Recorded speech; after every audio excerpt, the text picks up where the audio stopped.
Hello, Stylists. There are a handful of curios sprinkled throughout the Fireworks aisle in this version 1.2 update that are holding some wind balloons to be uncovered. So let's take a moment together and find out the solution to each one.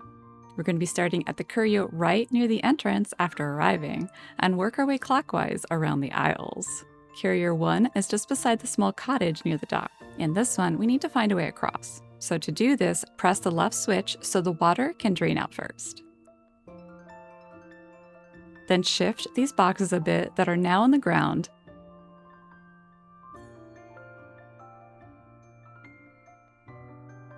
Feel free to test your jumps between them before getting back up, as you will need both of these to help you get across. Get back up, activate the switch again for the water levels to rise, and then safely make your way across with the path you created.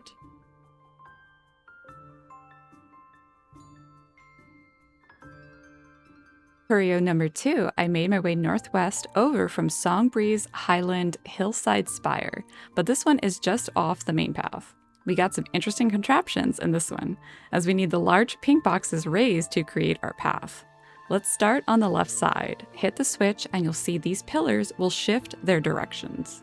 Now these pillars will stay still and lock in with something on the pads in front of them. So now we want to use this box on the far right platform to lock in this leftmost pillar.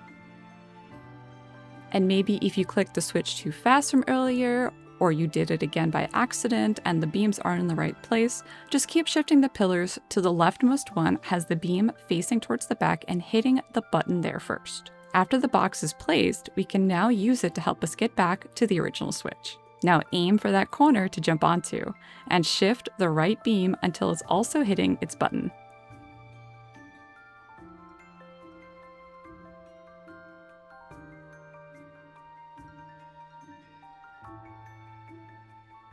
These next few jumps are a little tricky.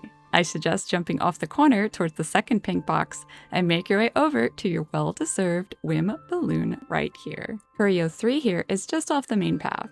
Jump up towards the other path marked on the map and follow this tiny curved path that will bring you right towards it. This one is really reminiscent of what I think are called tilt mazes that would normally use marbles. You have the reset switch right in front, and this will reset both of them when flipped. My first time through, I did a bit of an oops and lost one ball, so just reset as needed, and try not to allow either of them to run off on you.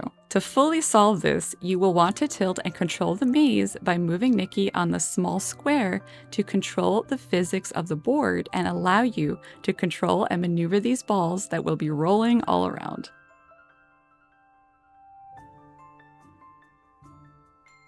Just be patient with this one and get both balls to fall into the two cups located off the maze at the bottom.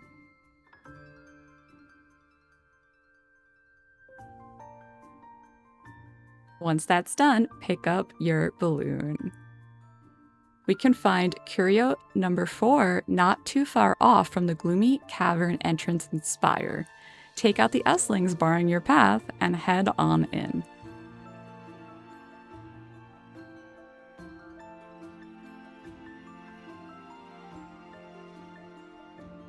Nikki is just too light for this floor pad to activate fully. So for this one, we will need the help of the box that's looming across this large water pool. Activate the switch to drain the water first, and then we want to activate the second switch that was hiding beneath the water. This platform will allow us to finally jump across fully. I did have a few hiccups with it. I suggest aiming off the corner to the opposite corner of these blocks. Now you will actually want to activate the water to come back next, as the first time I tried this, I found out the box is too rickety to survive the fall. So if you also have an oops here, we do have the reset box button to help us get back on path.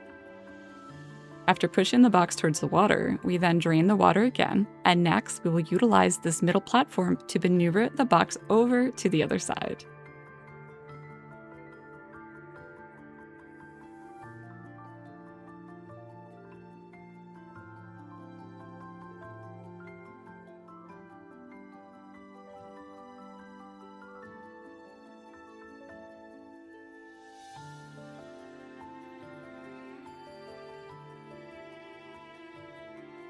For our final curio, number 5, it's right off the main path around the aisle. The Crescent Shoal Spire is the closest teleport point, and then just move north, and it's between this fork in the road. Here we gotta utilize boxes and beams. We can start by shifting the first box into this beam to disrupt it. Then we will jump over to this next area. You can actually just go ahead and hit the reset so both boxes are out of the way. And now move the second box onto the center yellow platform.